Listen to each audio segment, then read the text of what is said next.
Hello friends, this is Sanjay. In this video, we'll be talking about the concepts of child-centered and progressive education, which is part of the Karnataka TET CDP syllabus for paper 1 and paper 2. In this series, we will cover only those topics which are important from your exam point of view. We will start with answering the question, what is child-centered education? We will look at what are contextual learning, meaningful learning, rote learning, authentic tasks, progressive education. We will also look at the various types of progressive education and also read about some of the progressive education theories. We will also see what do the National Education Policy and the National Curriculum Framework say about progressive classrooms. We will end this video with some sample questions from previous question papers. So let's get started. If you look at any classroom, the teaching learning process that is happening can be either teacher-centric, subject-centric or child-centric. Teacher-centric is where teacher is the most important factor in the entire process because the teacher decides what has to be taught, at what pace, what speed, and the teacher does things as per his or her comfort. In subject-centric, the subject is the most important factor and the importance here is given to completing the syllabus within the given time and as it is prescribed in the textbooks. In child-centric, the child is the most important factor here.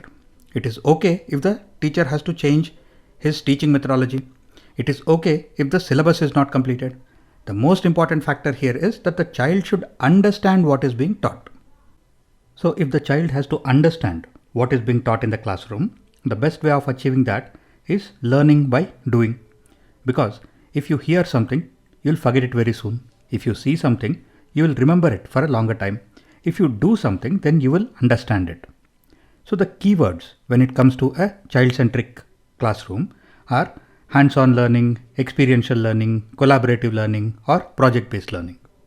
While designing a child-centric classroom or a child-centric teaching learning process, everything is focused on the child. The teacher, the curriculum, projects and activities, community, family, location and timings, facilities, all of them are focused on ensuring that the child understands what is being taught in the classroom.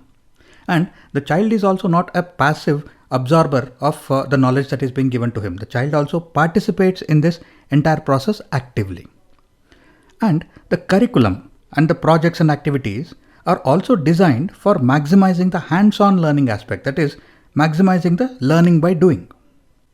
So, to summarize, what is child-centered or child-centric education? Child is at the center.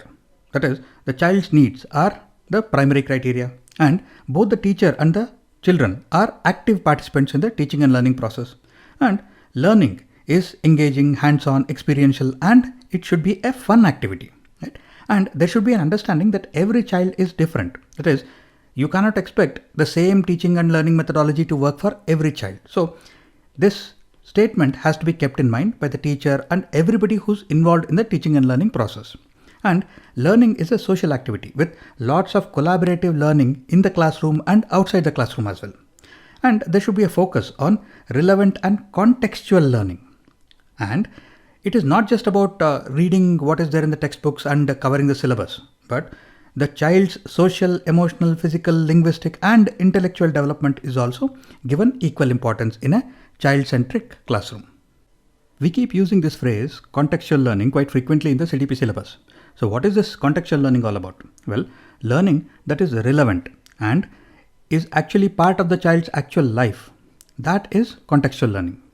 In contextual learning, the teachers present the information in such a way that the students are able to connect with it. That is, they are able to construct meaning. That is, they are able to convert this information into useful knowledge using their own experiences. For example, if I'm talking about fruits in a classroom, about the fruits that children should eat regularly, and I show them this picture, then how many students do you think will be able to identify what this is? Right? This is called a dragon fruit, and this is quite rarely available in India. So this would be a wrong example to give in a classroom. This is not contextual. However, if I use this picture, then this is something that almost all the students will be able to identify very easily because they are seeing this in their actual life regularly. So contextual learning is where the learning is something that is connected to the actual life of the student. The student should be able to relate to it, understand it because he or she has experienced it or will experience it. Now let us look at the difference between meaningful learning and rote learning. In grade 3 and 4, if you teach about triangles to a bunch of students, and in grade 5, you start teaching them about how to calculate the area of a triangle. Now they can connect this new information, how to calculate the area of a triangle, with their previous knowledge of triangles, and they are able to understand things in a contextual manner because they already know what is a triangle, and now they are calculating the area of a triangle. So it is contextual understanding, and this is meaningful learning. However, in any class, if you suddenly introduce a concept, for example, trigonometry is introduced in some classroom, and students are told that this is sine theta, cos theta, this is tan theta, and you have to memorize a lot of things. Now, students don't know what are these all about, right? Where do we use these cos theta, sine theta, tan theta? So, for the sake of clearing some exams, children will definitely memorize these concepts and they will write about them in the exam. But they may not have actually understood what are we doing here. Why do we use this sine theta, cos theta, tan theta, and where do we use trigonometry in real life? So, if you are memorizing something without actually understanding where do we use it and connecting it with something in real life, that is rote learning. Another term that we use frequently in CDP is authentic tasks or authentic learning activities. In fact, almost every year you'll see one question on authentic tasks or authentic learning activities. Now, what are these authentic tasks all about? Well, authentic tasks are real world tasks where the children can apply what they have learned in the class. That is, they can apply the theory into some practical thing in real life, and they can connect the theory to situations in real life. And the children continue to learn more in a setting that is more relevant to them.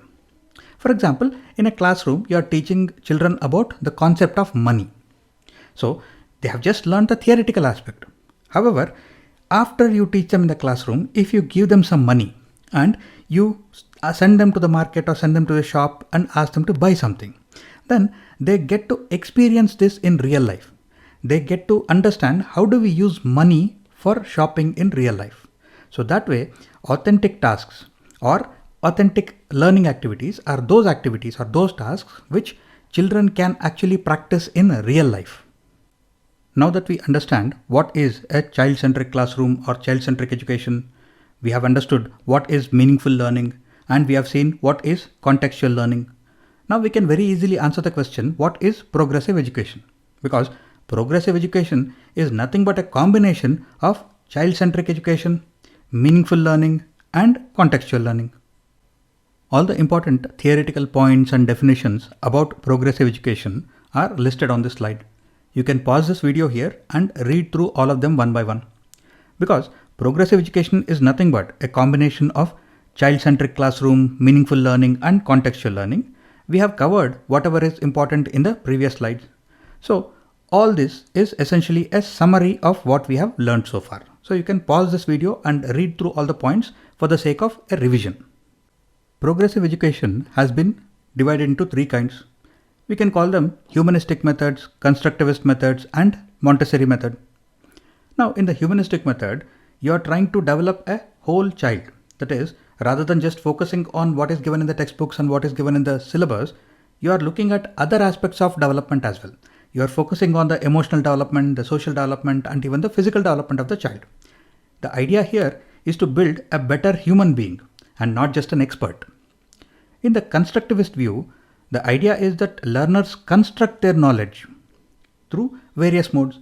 So this can be cognitive constructivism or social constructivism. So here you are trying to provide the learners with all the tools and the opportunities and the facilities that they need to be able to construct their own knowledge. And in the Montessori method, rather than forcing students to learn something that you are trying to teach them, you are going to use the students' own interests and inclinations to gently guide them towards what you are trying to teach them. So this requires some special training methods, and Montessori method therefore uses some specially designed classrooms, and even the teachers are specially trained in the Montessori method. Coming to the various theories on progressive education, the first and probably the most popular one that we will look at was the one developed by Maria Montessori, and the Montessori method is actually named after her. Now, Maria Montessori was an Italian physician and an educator, And she was of the belief that children are naturally eager for knowledge. That is, children naturally want to learn a lot of things. So, in her method, the classroom is designed in such a way, and even the teachers are trained in such a way, that the natural interests and the inclinations of the children are used to gently guide them towards what we want to teach them. So, the formal teaching methods that are used in the other methods are not used here, which is why there is special training that is given for the teachers also in the Montessori method. The next theory that we will look at was developed by Frederick Freud. Frederick Freud was a German educator who is famous for inventing the concept of kindergarten, which is now famous world over. This is the KG class that we use in India as well. And in his theory, play and controlled self-activity are very, very essential for the development of children, because he was of the opinion that while playing, children actively construct their understanding. Whatever they are seen or experienced in the world around them, during play, they can utilize that information and actively construct knowledge out of it. And the other unique aspect about Froebel's theory is that he not only focused on the academic development of children, but he also emphasized the physical, emotional, mental, social, and other aspects of development as well. The next theory that we will look at was developed by John Dewey. Dewey was an American philosopher, he was a psychologist and an educational reformer as well. Dewey says that the progressive education system developed as a result of the discontent with the traditional education system, because the traditional education system tries to impose adult standards, adult subject matter and adult methodologies on children, and it doesn't work effectively. He says that progressive education must be child-centric and it should have a lot of socially engaging learning experiences, because children learn a lot through these social interactions or collaborations. And he says that these experiences and even the material that is being provided to children under the progressive education system should be developmentally appropriate for young children. That is, you should not try to use the same adult standards or adult subject matter or adult methodologies on children. For example, the textbooks that are meant for adults are usually very dry. They have very small print and they don't have any pictures, because adults are very comfortable in reading and understanding such textbooks. Whereas the textbooks meant for children are developmentally appropriate. That is, these textbooks have large print, they are very colorful, they have a lot of pictures, because if we impose adult standards and adult subject matter and try to give the same kind of textbooks to children, then they will get disinterested or they get bored with the textbooks very soon. So that is how we are using some of John Dewey's concepts even today in our classrooms. Next, let us look at the theory developed by John Locke. John Locke was an English philosopher, thinker and a physician. And he is famous for developing the concept of tabula rasa. So you have to remember this, because we see questions asking us who developed the concept of tabula rasa or what did John Locke develop. So tabula rasa is something that you should remember.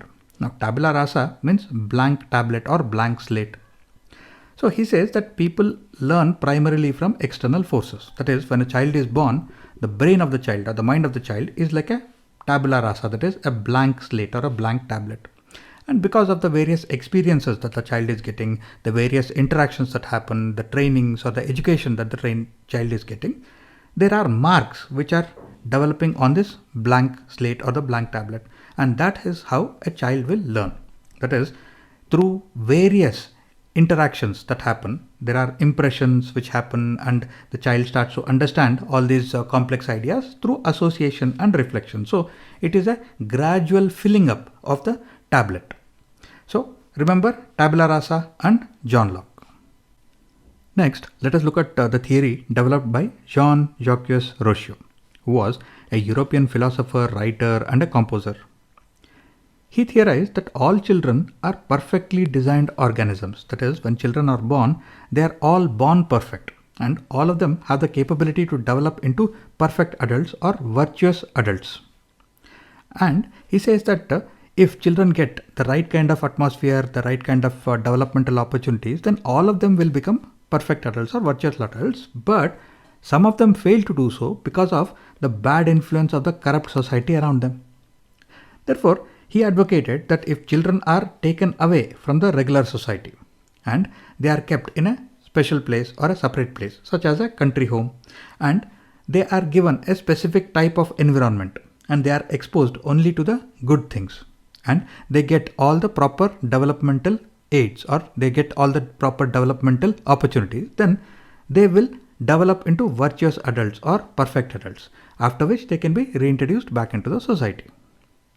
In a way, if you look at the concept of boarding schools, they seem to be based on Rocio's ideas, because in a boarding school, you are taking children away from their regular families. That is, you are taking children away from their homes and you are placing them in a boarding school where they are exposed to a proper environment throughout the year.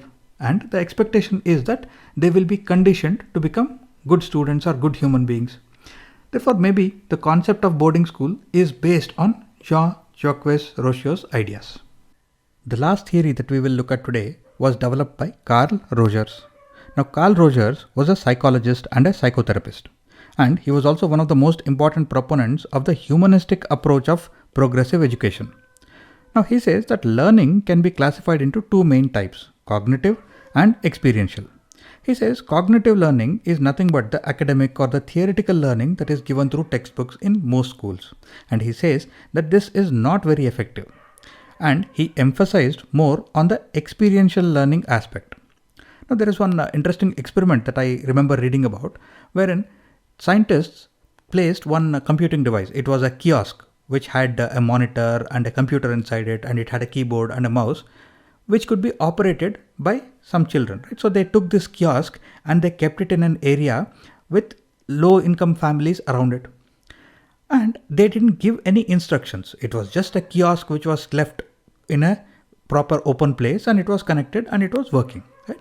And they saw that children would come there, and they were very curious about what is this device. They tried to operate it and they tried to learn from it. They tried to interact with it. Now, without any instructions, over a period of time, children were able to explore that device. They were able to figure out what all they could do with it. They learned how to play games with it. They learned how to access the internet in it. So that's how, without any specific instructions, children were able to learn a lot of things just because they had access to a device. And this says that if the learning is self-initiated, because children were interested in learning things by themselves, right? So if it is self-initiated, it is very, very effective. And he says that because of the personal involvement, that is because children are not just passively receiving information, because they are actively involved in this teaching and learning experience, the learning is more effective. And the evaluation of how well the learner is learning something or not learning something is also done by the learner himself, because if the child is actually doing something, then the child knows whether I'm doing well or not doing well. So the evaluation also happens by the learner. And there is a pervasive effect, because we are talking about applied and practical experiences. This is not theoretical knowledge which can be forgotten very easily, because the children are doing it hands-on and they are personally involved in it. So they tend to remember that for a much longer time. So that is a pervasive effect he talks about. And in his theory, he says that the role of the teacher is to make sure that there is a positive climate or a good atmosphere for the children to learn. Right? And he should clarify what is it that the children are trying to learn, and what is the purpose of this teaching learning exercise. So he should clarify the purpose. And the teacher should make sure that all the required resources are made available to the students. And he should also balance the intellectual and emotional components. That is, if you just leave it to the children, then they will just play games for the entire day. Right? So the teacher should make sure that the academic part and the emotional part, that is the fun part, are equally balanced. And the teacher should share feelings and thoughts with the learners to make sure that they have somebody to talk to, so that they can share their experiences. But the teacher should not be dominating. So that was Carl Rogers' theory. What is the connection between the National Education Policy and the NCF, that is the National Curriculum Framework, and progressive classrooms? Well, the NEP and the NCF are specifically trying to move the Indian education system away from traditional classrooms and towards progressive classrooms.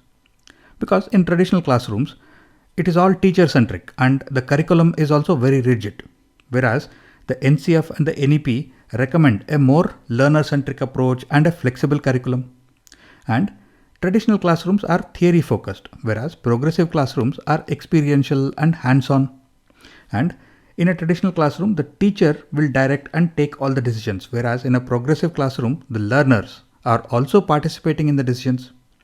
In a traditional classroom, parents are not included, whereas in a progressive classroom, there is an understanding that parents also play a very important role in the education and development of children. So they are also included in the process.